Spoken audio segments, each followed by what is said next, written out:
Welcome to AKY study point. AKY study point में आप सभी लोगों का स्वागत है। आज हम आपके लिए लाए हैं भौकाल सीरीज के अंतर्गत चौथी वीडियो। इससे पहले हमने 3 वीडियो अपलोड कर दी है। जिन लोगों ने उन सभी वीडियो को नहीं देखा है, वीडियो के डिस्क्रिप्शन में उन सभी वीडियो का लिंक दिया गया है, आप वहाँ से जाकर देख सकते हैं। आज की वीडियो में हम लोग पढ़ेंगे सामान्य विज्ञान के 30+ महत्वपूर्ण क्वेश्चनों को जो प्रीवियस ईयर्स में पूछे जा चुके हैं और आने वाले दिनों में पूछे जाने की संभावना है। आप इन 30+ क्वेश्चनों में कितने क्वेश्चनों के सही आंसर दे पाते हैं, हमें कमेंट बॉक्स में कमेंट करके ज़रूर बताइएगा। अगर आप हमारे चैनल पर नए हैं तो चैनल को सब्सक्राइब, वीडियो को लाइक करना ना भूलें। तो चलिए शुरू करते हैं आज की वीडियो। आज का हमारा पहला क्वेश्चन है, कार्य हुआ है ऐसा कहने के लिए 2 शर्तें पूरी होनी चाहिए, उनमें से एक शर्त है। तो कार्य पूरा होने के लिए आपको 2 शर्त चाहिए। W बराबर होता है F × S, अर्थात बल का होना चाहिए और वस्तु को विस्थापित होना चाहिए। तो आपका जो राइट आंसर हो जाएगा वो ऑप्शन नंबर बी हो जाएगा, वस्तु विस्थापित होनी चाहिए। अगर वस्तु विस्थापित होती है तो कार्य होगा, अगर विस्थापित नहीं होती है तो कार्य नहीं होगा। तो आपका राइट आंसर हो जाएगा ऑप्शन नंबर बी।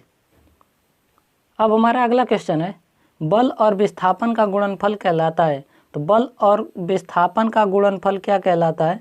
कार्य कहलाता है। W बराबर F × S होता है, तो हम कह सकते हैं बल और विस्थापन का गुणनफल कार्य कहलाएगा। तो आपका राइट आंसर हो जाएगा ऑप्शन नंबर सी। कार्य का मात्रक क्या होता है? जूल होता है। अब हमारा अगला क्वेश्चन है, किसी वस्तु पर किया गया कार्य निर्भर नहीं करता है। कह रहा है किसी वस्तु पर किया गया कार्य निर्भर नहीं करता है। आपके लिए पहला ऑप्शन है वह कोण जिस पर बल विस्थापन हेतु प्रवृत्त हो, इस पर यानी हमारा कार्य क्या है? निर्भर करता है। प्रयुक्त बल पर निर्भर करता है, विस्थापन पर निर्भर करता है, लेकिन वस्तु के आरंभिक वेग पर निर्भर नहीं करता है। तो हमारा राइट आंसर हो जाएगा ऑप्शन नंबर डी, वस्तु के आरंभिक वेग पर निर्भर नहीं करता है। तो हमारा कार्य बराबर आप जानते हैं F/S cos थीटा होता है। तो हमारा जो कार्य होता है बल पर निर्भर करता है, वस्तु के विस्थापन पर निर्भर करता है और वस्तु के विस्थापन तथा बल के बीच बने कोण पर निर्भर करता है। यानी हमारा बल कार्य जो होता है 3 चीज़ों पर निर्भर करता है। तो आपका राइट आंसर हो जाएगा ऑप्शन नंबर डी, वस्तु के आरंभिक वेग पर निर्भर नहीं करता है। अब हमारा अगला क्वेश्चन है, कार्य किस पर निर्भर नहीं करता है? आपके लिए ऑप्शन है विस्थापन पर, ऑप्शन नंबर बी है बल पर, ऑप्शन नंबर सी है बल और विस्थापन के बीच कोण पर, ऑप्शन नंबर डी है संवेग पर। तो आपका जो राइट आंसर हो जाएगा संवेग पर। जो हमारा कार्य है संवेग पर निर्भर नहीं करता है, विस्थापन पर निर्भर करता है, बल पर निर्भर करता है, बल और विस्थापन के बीच बने कोण पर निर्भर करता है, लेकिन संवेग पर निर्भर नहीं करता है। तो आपका राइट आंसर हो जाएगा ऑप्शन नंबर डी। अब हमारा अगला क्वेश्चन है, यदि किसी वस्तु पर लागू एक स्थिर बल की दिशा में वस्तु द्वारा स्थानांतरित बल और दूरी के परिणाम के रूप में दर्शाया जाता है तो इसे क्या कहा जा सकता है? हमारा क्वेश्चन कह रहा है, यदि किसी वस्तु पर लागू एक स्थिर बल की दिशा में वस्तु द्वारा स्थानांतरित बल और दूरी के परिणाम के रूप में दर्शाया जाता है तो इसे क्या कहा जाता है? कि हमारा कार्य हुआ है, यानी किया गया कार्य है। यानी कार्य क्या होता है? बल गुणे बल की दिशा में विस्थापन होता है। तो हमारा राइट आंसर हो जाएगा ऑप्शन नंबर बी। अब हमारा अगला क्वेश्चन है, किसी पिंड पर कार्य तभी किया जाता है जब, यानी किसी पिंड पर कार्य तभी किया जाएगा जब क्या होता है? जब यह एक यांत्रिक प्रभाव के माध्यम से ऊर्जा वृद्धि का अनुभव करता है तो कार्य किया जाएगा। तो आपका राइट आंसर हो जाएगा ऑप्शन नंबर ए, एक यांत्रिक प्रभाव के माध्यम से ऊर्जा में वृद्धि का अनुभव करता है। अब हमारा अगला क्वेश्चन है, किसी वस्तु द्वारा कार्य करने की क्षमता या किसी वस्तु में निहित ऊर्जा पर निर्भर करता है। देखिए, किसी वस्तु द्वारा कार्य करने की क्षमता या किसी वस्तु में निहित ऊर्जा किस पर निर्भर करती है? तो कार्य करने वाली वस्तु की स्थिति और अवस्था पर निर्भर करती है। तो आपका राइट आंसर हो जाएगा ऑप्शन नंबर सी, कार्य करने वाली वस्तु की स्थिति और अवस्था पर निर्भर करती है। अब हमारा अगला क्वेश्चन है, एक मजदूर भूमि से 10 किलोग्राम का सामान लेता है और भूमि से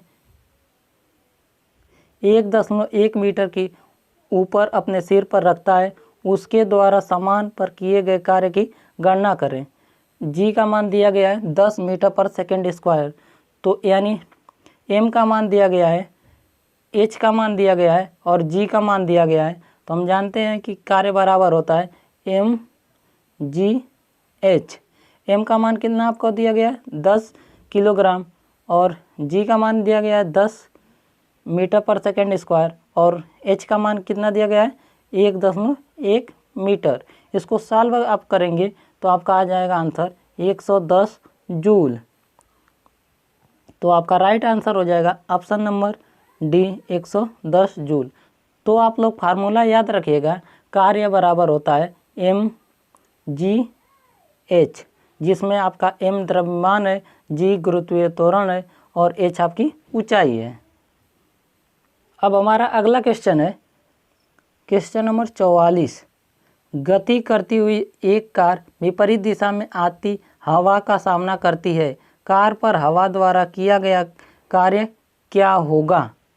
आपके लिए ऑप्शन है, ऑप्शन नंबर ए ऋणात्मक होगा, ऑप्शन नंबर बी शून्य होगा, ऑप्शन नंबर सी अपरिमित होगा, ऑप्शन नंबर डी धनात्मक होगा। तो यानी विपरीत दिशा से आ रही है तो हम कह सकते हैं जो हमारा कार्य किया जाएगा वो ऋणात्मक किया जाएगा। तो आपका राइट आंसर हो जाएगा ऑप्शन नंबर ए ऋणात्मक। अब हमारा अगला क्वेश्चन है क्वेश्चन नंबर 45। क्वेश्चन नंबर 45 है, एक लड़की जिसका वजन 200 न्यूटन है एक 2 मीटर ऊंचे वृक्ष पर चढ़ती है। यदि जी बराबर 10 मीटर पर सेकेंड स्क्वायर है तो वृक्ष पर चढ़ने के बाद लड़की द्वारा किया गया कार्य कितना होगा? यानी उसके द्वारा किया गया कार्य कितना होगा? तो हम जानते हैं कि कार्य बराबर होता है M G H. M G का मान देखिए कितना दिया गया है 200 न्यूटन दिया गया है, तो 200 गुणे एच का मान कितना दिया गया है 2 दिया गया है, तो 200 दूना कितना होगा 400 जूल। यानी लड़की द्वारा किया गया कार्य कितना हो जाएगा 400 जूल होगा। तो आपका राइट आंसर हो जाएगा ऑप्शन नंबर बी 400 जूल। ठीक है। अब हमारा अगला क्वेश्चन है क्वेश्चन नंबर 46। क्वेश्चन नंबर 46 है, यदि कोई कार 500 न्यूटन की नियत बल के साथ 15 किलोमीटर की दूरी की यात्रा करती है तो किए गए कार्य की गणना क्या होगी? तो कार्य बराबर होता है एफ इंटू एस, अर्थात बल गुणे बल की दिशा में विस्थापन। तो आपका बल दिया गया है 500 न्यूटन और विस्थापन कितना दिया गया है 15 किलोमीटर दिया गया है। इसको मीटर में आप लोग बदलेंगे तो कितना आएगा 15 गुणे 1000। इसको जब आप सॉल्व करेंगे तो आ जाएगा 75 लाख जूल। तो आपका राइट आंसर हो जाएगा option number C 75 lakh joule. अब हमारा अगला क्वेश्चन है क्वेश्चन नंबर 47। क्वेश्चन नंबर 47 है, 10 न्यूटन का एक क्षैतिज बल 5 केजी की एक वस्तु को बल की दिशा में 2 मीटर की दूरी तक विस्थापित कर देता है। बल द्वारा किया गया कार्य कितना होगा? तो आप जानते हैं कि कार्य बराबर होता है एफ इंटू एस। एफ का मान दिया गया है 10 न्यूटन और विस्थापन दिया गया है आपका 2 मीटर, तो 10 दूना 20। तो आपका कितना कार्य किया जाएगा 20 जूल कार्य किया जाएगा। तो आपका राइट आंसर हो जाएगा ऑप्शन नंबर ए 20 जूल। अब हमारा अगला क्वेश्चन है क्वेश्चन नंबर 48। क्वेश्चन नंबर 48 कर रहा है, जब बल की दिशा में 10 मीटर की दूरी पर 10 न्यूटन के बल के तहत एक वस्तु स्थानांतरित होती है तो कार्य की मात्रा क्या होगी? तो कार्य बराबर होता है एफ इंटू एस। एफ का मान कितना दिया गया है 10 न्यूटन और विस्थापन कितना हो रहा है 10 मीटर हो रहा है, तो 10 इंटू 10 आपका हो जाएगा 100 जूल। तो आपका राइट आंसर हो जाएगा ऑप्शन नंबर सी 100 जूल। अब हमारा अगला क्वेश्चन है क्वेश्चन नंबर 49। क्वेश्चन नंबर 49 है, 50 न्यूटन का एक बल एक वस्तु को 10 मीटर तक विस्थापित कर देता है तो बल द्वारा किया गया कार्य कितना होगा?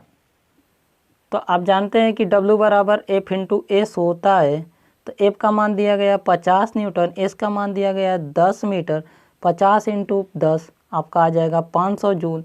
तो आपका राइट आंसर हो जाएगा ऑप्शन नंबर ए 500 जूल। अब हमारा अगला क्वेश्चन है क्वेश्चन नंबर 50।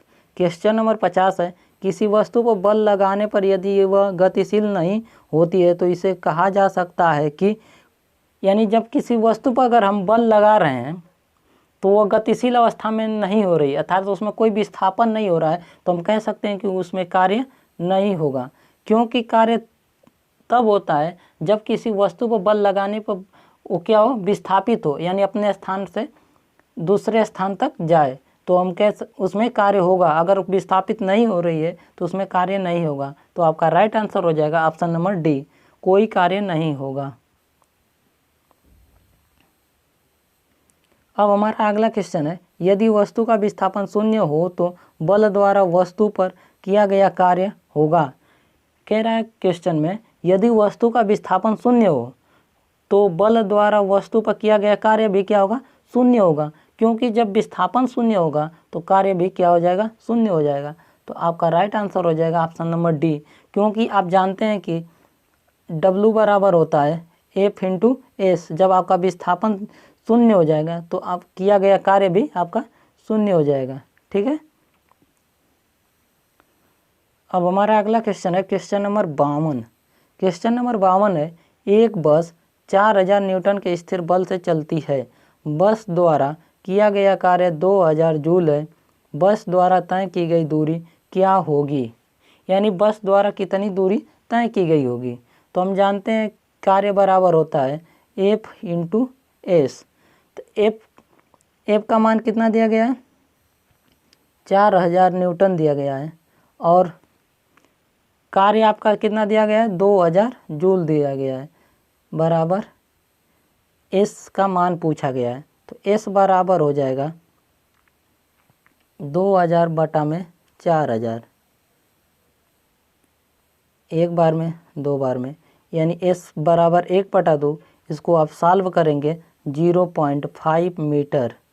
तो आपका राइट आंसर हो जाएगा ऑप्शन नंबर डी, 0.5 मीटर तय की गई दूरी होगी। अब हमारा अगला क्वेश्चन है क्वेश्चन नंबर 53। क्वेश्चन नंबर 53 है, यदि एक मॉल में कोई व्यक्ति 50 न्यूटन के बल से ट्रॉली को खींचता है जिससे ट्रॉली 30 मीटर विस्थापित होती है, तो किए गए कार्य की गणना कीजिए। तो आप जानते हैं W बराबर होता है F इंटू एस। F का मान दिया गया 50 न्यूटन, विस्थापित कितना हो रहा है भैया, 30 मीटर। इसको आप मल्टीपल करेंगे, पानते ही 15 था, 1500 जूल हो जाएगा।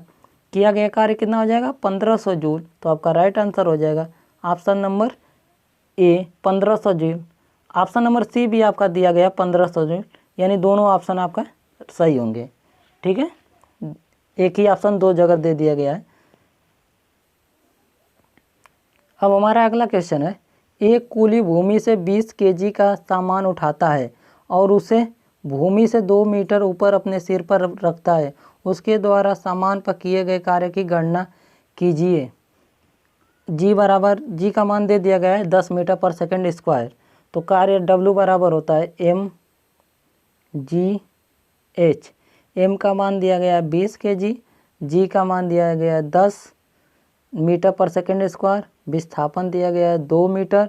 तो 20 दाम में कितना होता है, 200, 200 दूना कितना होता है 400। तो हमारा राइट आंसर हो जाएगा 400 जूल। आपको मात्रक का भी ध्यान देना है, क्योंकि ऑप्शन ए में भी दिया गया है 400 वाट, लेकिन कार्य का मात्रक क्या होता है, जूल होता है। तो आपका राइट आंसर हो जाएगा ऑप्शन नंबर बी। अब हमारा अगला क्वेश्चन है, एक कूली 13 किग्रा के सामान को जमीन से 1.5 मीटर ऊपर उठाकर अपने सर पर रखता है। उसके द्वारा किया गया कार्य अज्ञात कीजिए। जी का मान दिया गया है 10 मीटर पर सेकंड स्क्वायर। तो आप जानते हैं कार्य बराबर होता है mgh।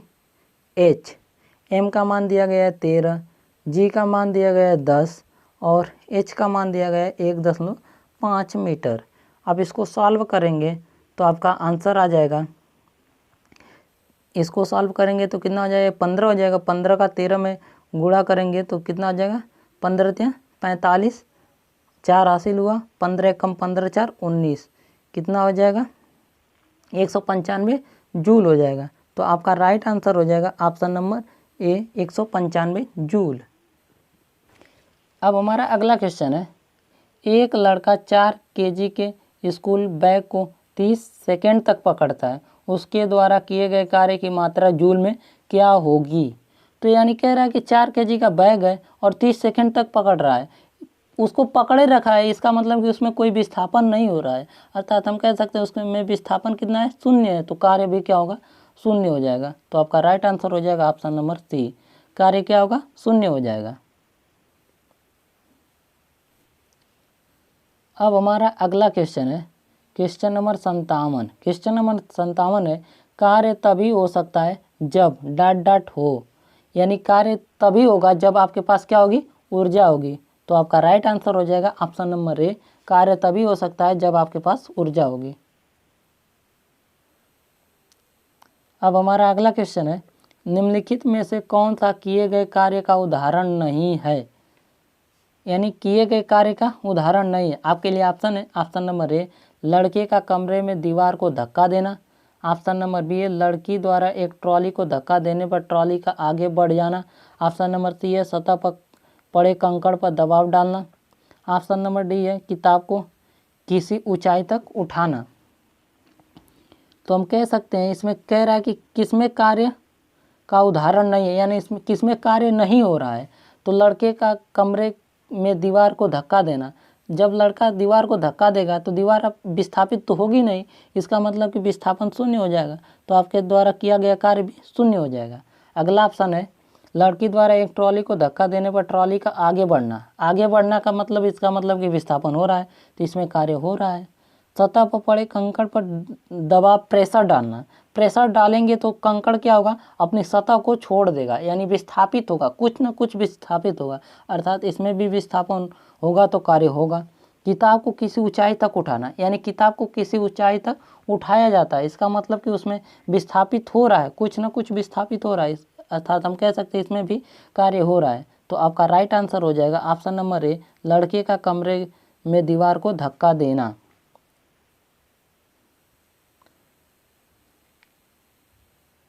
अब हमारा अगला क्वेश्चन है, जब प्रयुक्त बल की दिशा और वस्तु के गतिमान होने की दिशा एक दूसरे के लंबवत हो, यानी बल की दिशा और वस्तु के गतिमान होने की दिशा अगर लंबवत होगा तो थीटा का मान आपका कितना हो जाएगा, 90 डिग्री हो जाएगा। तो काश 90 का मान कितना होता है, काश 90 डिग्री का मान होता है शून्य, तो हम कह सकते हैं हमारा जो कार्य होगा वो भी शून्य हो जाएगा, तो कोई कार्य नहीं होगा। तो आपका राइट आंसर हो जाएगा ऑप्शन नंबर बी, कोई कार्य नहीं होगा, क्योंकि हमारा कार्य 3 चीज़ों पर निर्भर करता है, बल पर निर्भर करता है, वस्तु के विस्थापन पर निर्भर करता है और वस्तु के विस्थापन तथा बल के बीच बने कोण पर निर्भर करता है।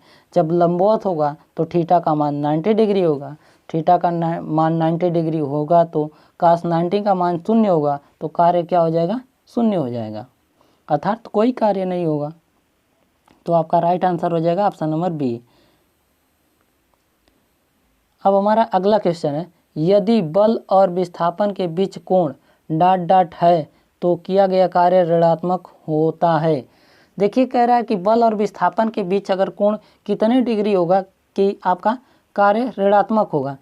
तो आपका राइट आंसर हो जाएगा ऑप्शन नंबर डी 180 डिग्री, क्योंकि काश 180 डिग्री का मान होता है, काश 180 डिग्री का मान कितना होता है, -1 होता है, तो हमारा जो कार्य होगा वो ऋणात्मक हो जाएगा। तो आपका राइट आंसर हो जाएगा ऑप्शन नंबर डी। अब हमारा अगला क्वेश्चन है क्वेश्चन नंबर 61। क्वेश्चन नंबर 61 है, एक वस्तु पर 125 न्यूटन का बल कार्य कर रहा है, उस वस्तु को बल की दिशा में 5 मीटर तक हटाया जाता है, बल द्वारा किया गया कार्य कितना होगा। तो अब कार्य बराबर होता है W बराबर F इंटू एस, एफ का मान कितना दिया गया है 125 न्यूटन और एस का मान दिया गया है 5 न्यूटन। 125 इंटू 5 आप इसको सॉल्व करेंगे तो कितना आएगा 625। कार्य का मात्रक क्या होता है, जूल होता है, तो आपका राइट आंसर हो जाएगा 625 जूल। देखिए इसमें चारों ऑप्शन क्या दिए गए हैं, 625 दिए गए हैं, लेकिन यहाँ पे आपको मात्रक का ध्यान देना होगा। देखिए पहला ऑप्शन दिया गया है 625 वाट, दूसरा ऑप्शन दिया गया है 625 पास्कल, ऑप्शन नंबर सी दिया गया है 625 न्यूटन, ऑप्शन नंबर डी दिया गया है 625 जूल। तो आपको ध्यान देना है कि यहाँ पे मात्रकों का ध्यान देना है। तो कार्य का मात्रक क्या होता है? जूल होता है। तो आपका राइट आंसर हो जाएगा ऑप्शन नंबर डी।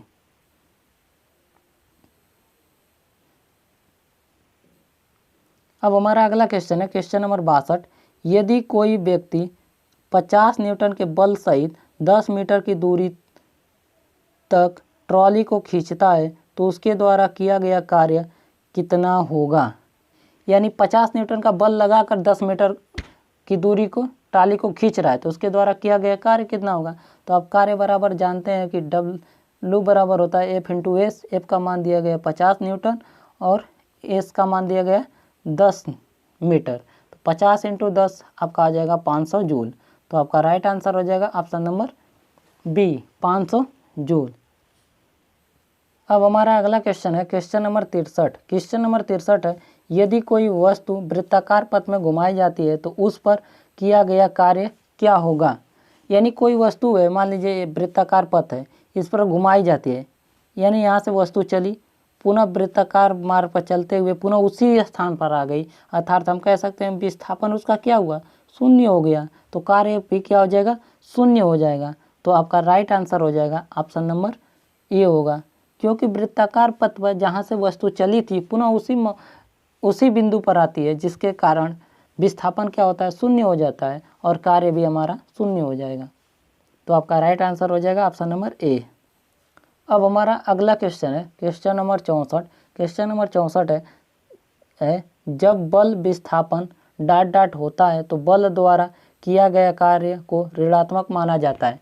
कार्य कब ऋणात्मक होगा? जब विस्थापन बल के विपरीत दिशा में होता है तो कार्य हमारा क्या होगा? ऋणात्मक होगा। अगर विस्थापन बल की दिशा में होता है तो कार्य धनात्मक होता है। तो हम कह सकते हैं कि बल की विपरीत दिशा में विस्थापन होगा तो हमारा कार्य क्या होगा? ऋणात्मक होगा। अगर बल की दिशा में होता है तो आपका कार्य क्या होगा? धनात्मक होगा। तो आपका राइट आंसर हो जाएगा ऑप्शन नंबर डी। अब हमारा अगला क्वेश्चन है क्वेश्चन नंबर 65। क्वेश्चन नंबर 65 है 20 किग्रा की वस्तु को जमीन से 1 मीटर ऊपर उठाए रखने में किया गया कार्य कितना होगा? तो देखिए उठाए रखने में और उठा कर रखने में बहुत अंतर है। जब आपसे क्वेश्चन में पूछा जाता है कि उठा कर रखने में किया गया कार्य तो आपका कार्य शून्य हो जाता है, लेकिन कह रहा है उठाए रखने में किया गया कार्य कितना होगा? तो एम का मान दिया गया है 20 और एच का मान दिया गया है 1 मीटर और जी का मान आप मान लीजिए 10। तो इसको सॉल्व करेंगे 20 दाम में 200 जूल। तो आपके द्वारा किया गया कार्य कितना हो जाएगा? 200 जूल हो जाएगा। तो आपका राइट आंसर हो जाएगा ऑप्शन नंबर सी।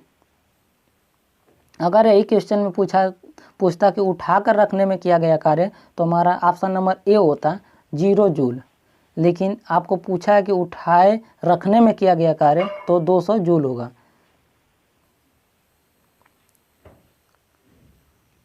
अब हमारा अगला क्वेश्चन है क्वेश्चन नंबर 66। क्वेश्चन नंबर 66 है एक वस्तु का भार 300 न्यूटन है, एक मकान की दूसरी मंजिल जिसकी ऊंचाई 7 मीटर है तक चढ़ने के बाद वह वापस नीचे आ जाता है तो वह कितना कार्य करता है? तो कह रहा है कि यानी जो भार दिया गया है 300 न्यूटन दिया गया है और ऊंचाई दूसरी मंजिल की ऊंचाई कितनी है? 7 मीटर है। दूसरी मंजिल पर तो जाता है लेकिन पुनः वापस आ जाता है, अर्थात विस्थापन कितना हो जाता है? शून्य हो जाता है। तो कार्य क्या हो जाएगा? आपका शून्य हो जाएगा। तो हम कह सकते हैं कि आपका राइट आंसर हो जाएगा ऑप्शन नंबर सी, क्योंकि पहली मंजिल से दूसरी मंजिल पर गया पुनः दूसरी मंजिल से पहली मंजिल पर आ गया, अर्थात विस्थापन क्या हो जाएगा? शून्य हो जाएगा। तो कार्य भी हमारा क्या हो जाएगा? शून्य हो जाएगा। तो आपका राइट आंसर हो जाएगा ऑप्शन नंबर सी। अब हमारा अगला क्वेश्चन है क्वेश्चन नंबर 67। क्वेश्चन नंबर 67 है 10 किलो के एक पिंड को 30 मीटर की ऊंचाई पर ले जाकर फिर उसी स्थान पर लाया जाता है जहां से वह चला था तो कार्य क्या होगा? यानी किसी पिंड को आप जहां से ले जाते हैं और पुनः उसी स्थान पर ले जाते हैं, अर्थात विस्थापन क्या हो जाता है? आपका 0 हो जाता है। तो कार्य भी आपका क्या हो जाएगा? शून्य हो जाएगा। तो हम कह सकते हैं हमारा जो किया गया कार्य हो जाएगा वो 0 जूल हो जाएगा। तो आपका राइट आंसर हो जाएगा ऑप्शन नंबर डी। अब हमारा अगला क्वेश्चन है क्वेश्चन नंबर 68। क्वेश्चन नंबर 68 है 1 जूल बराबर होता है 1 जूल बराबर होता है 10 के पावर 7 अर्ग। 1 जूल बराबर कितना होता है? 10 के पावर 7 अर्ग होता है। तो आपका राइट आंसर हो जाएगा ऑप्शन नंबर सी। अब हमारा अगला क्वेश्चन है क्वेश्चन नंबर 69। क्वेश्चन नंबर 69 है, एसआई इकाई में लेंस की शक्ति की इकाई क्या होती है? तो लेंस की क्षमता जो होती है वो डायोप्टर में नापी जाती है। P बराबर होता है 1/, फोकस दूरी होती है। तो लेंस की क्षमता किस में मापी जाती है? डायोप्टर में नापी जाती है। तो आपका राइट आंसर हो जाएगा ऑप्शन नंबर बी। अब हमारा अगला क्वेश्चन है क्वेश्चन नंबर 70 और आज की वीडियो का अंतिम क्वेश्चन। क्वेश्चन नंबर 70 है, 1 किग्रा मात्रा को 9.8 मीटर ऊंचाई तक उठाने में लगभग कितना कार्य किया जाएगा? लगभग कितना कार्य पूछा है। तो हम जानते हैं कि W बराबर होता है mgh।